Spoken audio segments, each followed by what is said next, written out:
Okay, this is a quick tour of my 2005 Yamaha R1. As you can see, it's up on stands right now. I just finished most of the modifications that I had planned for it. It's got a power commander under the seat here. It's got a K&N air cleaner. I also installed some Roth Industries velocity stacks, as well as smog block-off plates. See, it's got a Scott's steering damper, which is very nice. You can adjust it while you're riding. I usually just leave it set right there. I've got a set of adjustable folding CRG levers. They're nice because you can adjust the reach on them. Let's see what else. Set of sliders, frame sliders held on with some titanium Allen head bolts. Also have the titanium caliper bolts up front here. You can see in here I've got a full Sato Racing titanium exhaust system on the bike. Also recently dropped the front sprocket one tooth. That's a Rinthal 530 16 tooth sprocket. Left the sprocket cover off because it had been collecting a lot of dirt in there. It's a little easier to keep clean now. Let's see here. Running the stock sprocket and back 45 teeth. No chain guard. Took off the tire hugger there. You can see the rest of the titanium exhaust. It's all held together with springs, which are real fun to put on. You see, I've got the carbon fiber cans, which look really nice with the rest of the black bike. Also have a set of Sato Racing rear sets. See, I have them set up in the GP shift mode, so when you tip up, it downshifts. When you press down, it shifts from 1 through 6. I've also got I changed out the front toe pegs on these sets, so these are actually folding Valter Moto pegs.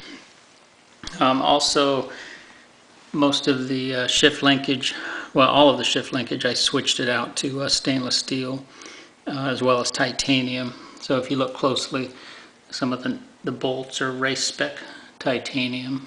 Also running without the front sprocket cover there, which just makes it easier to keep things clean and keep tabs on how the chain and the sprocket's doing. Let's see what else here. A little bit of a tour around. You can see the Sato Racing cans here.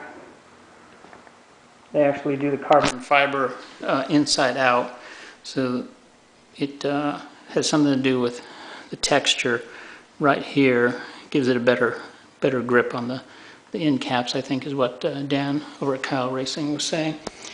Let's see, also have a smoke integrated clear alternative tail light with an integrated blinker. Drop down here and I've got a Pro Bolt titanium axle nut in the back. And then you can see the Sato rear sets here. Changed out a few things. Again, it's got the Valter Moto folding pegs. I saw those at MotoGP race in Laguna Seca here recently. Talked to the vendor, and they were nice enough to allow me to buy just the toe pegs so I could swap them out. Everything's held on again with titanium hardware. You see here, swapped out for the master cylinder. This is stainless steel here. I had to drill it out a little bit, and it's got an additional return spring with a Graves seat.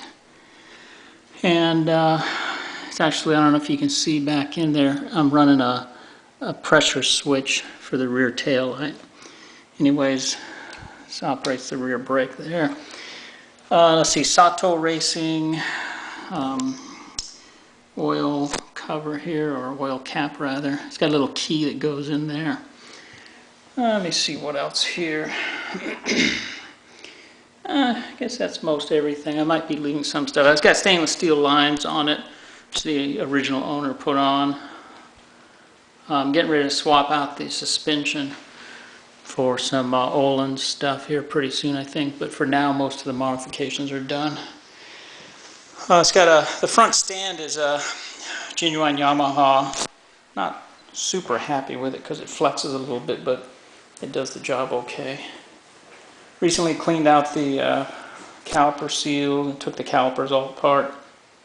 Let me see if there's anything I'm leaving out here.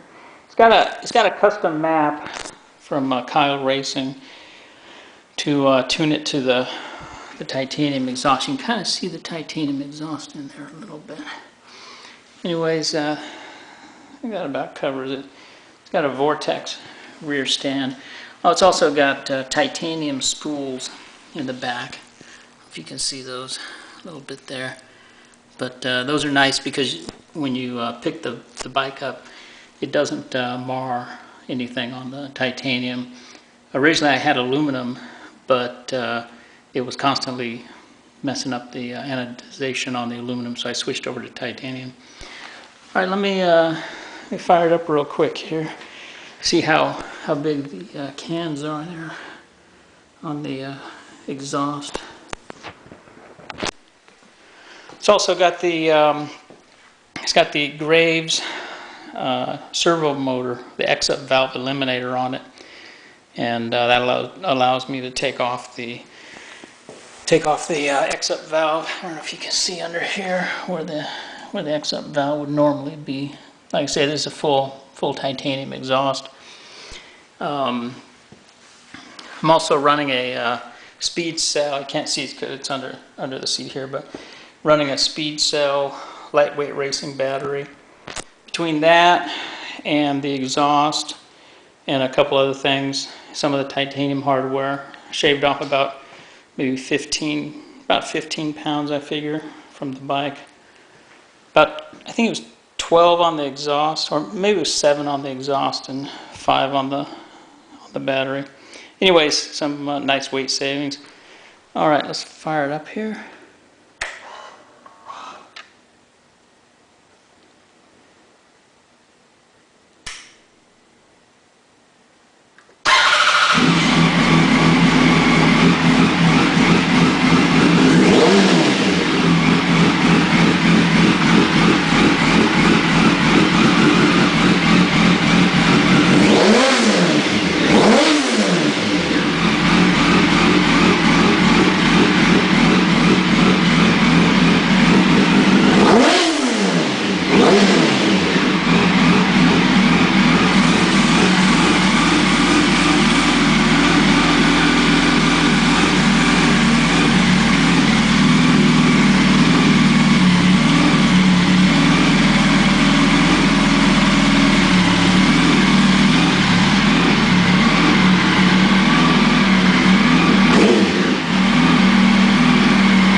Okay, as you can see, it's pretty loud. I used to have the Two Brother Racing slip-ons, but sold those and did the full exhaust. Anyways, it's pretty loud. Has a nice sound to it. I had to go into the Dynojet map for the power commander and trim out the idle a little bit, but otherwise it runs real strong, especially with the drop in the sprocket there. It's makes the gears a little bit taller, or a little bit shorter rather, and so the bike accelerates really nice. It also helps off the line. So, all right, well I think that just about covers it. Anyways, R1's a fantastic bike. Anyone who's got an R1 knows even stock, it's really a great bike to ride, and with the few modifications, especially the velocity stacks, custom map, and a full exhaust, and then when you start changing the gears, it really is a great bike to ride on the street. Okay, that's it. Thanks.